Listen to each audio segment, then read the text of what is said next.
O Japão tem a maior dívida pública do mundo em proporção do PIB, uma população encolhendo e um banco central que passou anos segurando juros artificialmente baixos.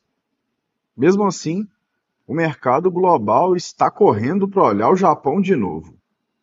E isso não é narrativa bonita, é preço.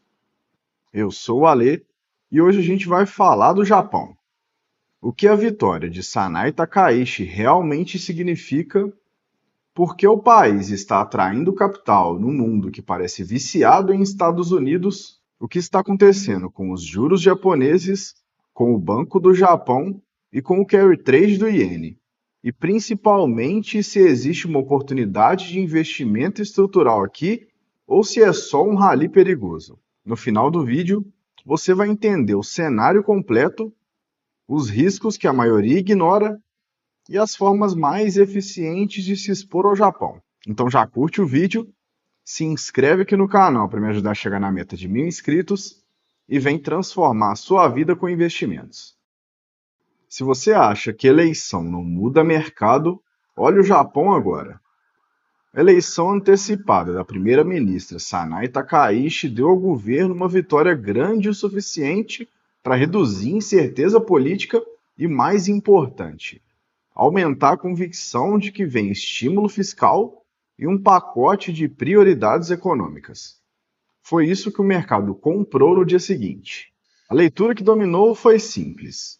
Com mais governabilidade, o governo ganha capacidade de implementar a agenda, sinalizar cortes ou alívios tributários e direcionar investimento em setores estratégicos como tecnologia e infraestrutura.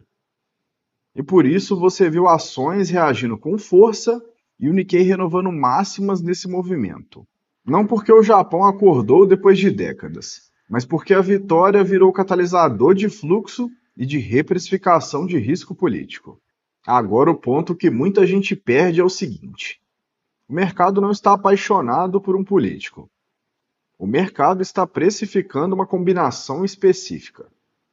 Estímulo fiscal potencial, alinhamento político para executar e um Japão que estava em transição monetária. E quando política fiscal e política monetária passam a operar na mesma direção, o ativo que mais sofre e mais conta a verdade é o mercado de bonds.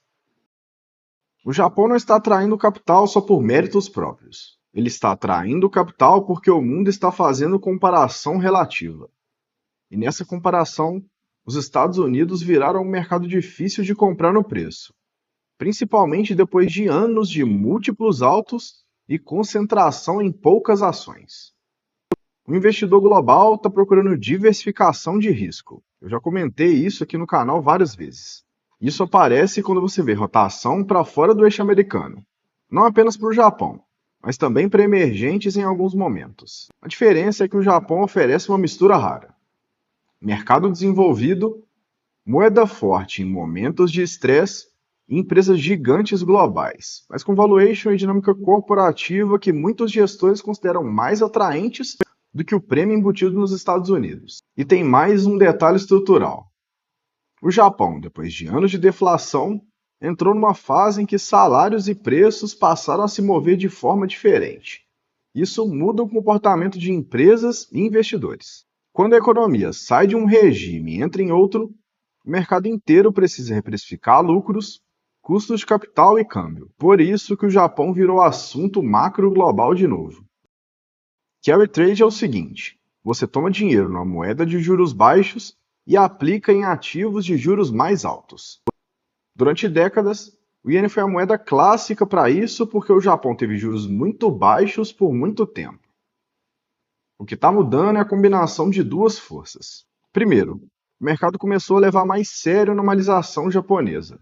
E segundo, a política pode incentivar estímulo fiscal e isso bate direto na precificação do mercado de bonds, que por sua vez influencia o câmbio. E quando o câmbio do iene se mexe, posições alavancadas no mundo inteiro precisam se ajustar. Isso não significa que o iene voltou a ser relevante. Afinal, ele sempre foi. O que mudou é que ele voltou a ser um fator dominante na explicação de movimentos de risco, porque o carry trade é uma engrenagem silenciosa. Quando ela roda em paz, ninguém fala. Quando ela começa a ser desmontada, aparece volatilidade em vários lugares ao mesmo tempo.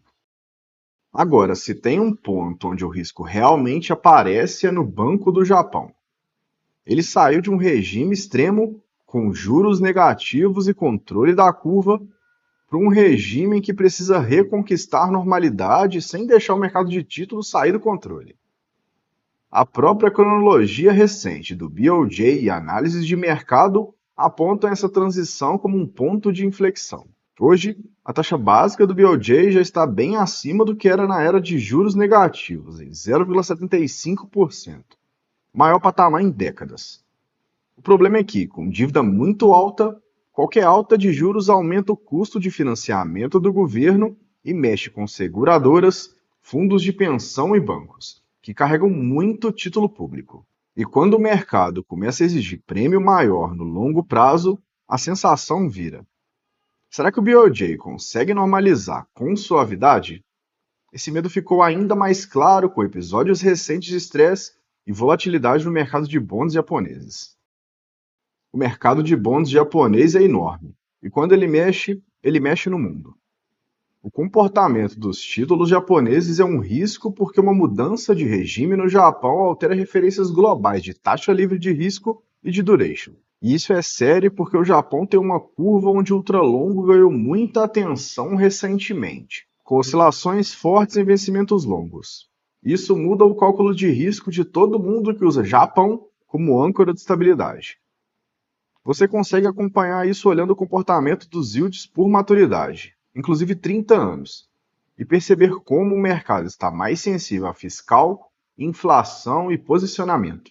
O investidor precisa entender que não é só juros subiram. É o seguinte: se o Japão deixa de ser o país do dinheiro barato e previsível, o mundo inteiro precisa recalibrar preço de duration. Isso impacta desde treasuries até emergentes. O Japão tem um problema estrutural que nenhum rally resolve: a demografia. A própria primeira-ministra chamou o declínio populacional de maior problema do país e colocou isso como prioridade. Isso importa porque demografia afeta crescimento potencial, consumo, gasto público e mercado de trabalho. Então, por que ainda existe tese? Porque tese de investimento não é só PIB, pessoal. É lucro por ação, competitividade global, governança, eficiência de capital e câmbio. O Japão abriga empresas globais muito fortes e parte do argumento pró-Japão é que o mercado começou a precificar melhor a capacidade dessas empresas de aumentar retorno ao acionista em um ambiente onde o custo de capital muda.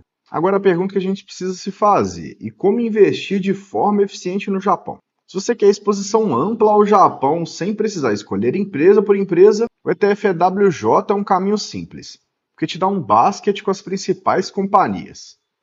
E aí você captura ciclos sem depender de uma tese única. Se você quer fazer stock picking, ADRs em Nova York podem ser o caminho, porque simplifica o operacional e permite montar a posição direta em nomes específicos. Agora um alerta: no curto prazo, depois de movimentos fortes e com tema fiscal e juros no radar, correções são normais. A tese que faz sentido é estrutural, com posição dimensionada e horizonte claro, não o trade emocional no topo do noticiário. Então vamos recapitular aqui o que importa. A eleição acelerou a reprecificação de ativos japoneses porque aumentou governabilidade e elevou expectativas de estímulo. O Japão está atraindo capital também por comparação relativa com os Estados Unidos em valuation e diversificação de risco. O iene virou peça central porque o carry trade e a mudança de regime de juros mexem com a alavancagem global. E o grande risco que pode contaminar o mundo é a volatilidade do mercado de bonds japoneses, especialmente no longo prazo. Ao mesmo tempo, não menos importante, o Japão continua com o maior desafio estrutural na demografia, reconhecido pelo próprio governo. Agora eu quero saber de você. Você já tem Japão na carteira? Você prefere exposição via ETF amplo ou acredita que stock picking em nomes japoneses faz mais sentido? Comenta aqui embaixo porque isso me ajuda a direcionar os próximos vídeos. Se esse vídeo te ajudou, deixa o like, se inscreve, compartilha com quem investe e até o próximo vídeo. Bons investimentos!